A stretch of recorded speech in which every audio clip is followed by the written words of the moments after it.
Praise the lord. मसीह यीशु की बाबरकत, फतहमंद और जलाली नाम में आप सबों की सलामती हो। अजीजों, खुदावंद आप सबके साथ हो। खुदावंद आप सबको बरकत दे।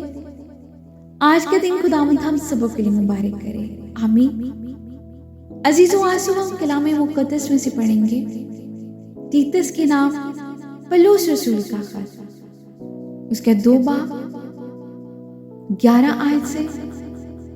क्योंकि खुदा का वो फजल जाहिर हुआ है जो सब आदमी की नजात का बायस है और हमें तरबियत देता है ताकि बेदीनी और दुनियावी ख्वाहिशों का इनकार करके इस मौजूदा जहान में परहेजगारी और रास्तबाजी और दीनदारी के साथ जिंदगी गुजारे।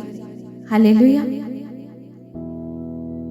और उस मुबारक उम्मीद यानी अपने बुजुर्ग खुदा और मुनज्जी यीशु मसीह के जलाल के जाहिर होने के मुंतजर रहे, जिसने अपने आप को हमारे वास्ते दे दिया ताकि फिदिया होकर हमें हर तरह की बेदीनी से छुड़ा ले और पाक करके अपनी खास मलकियत के लिए एक ऐसी उम्मत बनाए जो नेक कामों में सरगर्म हो। आमीन।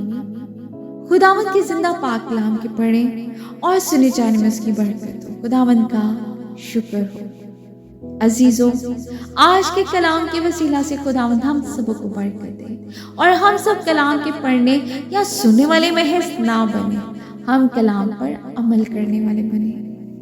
आमीन।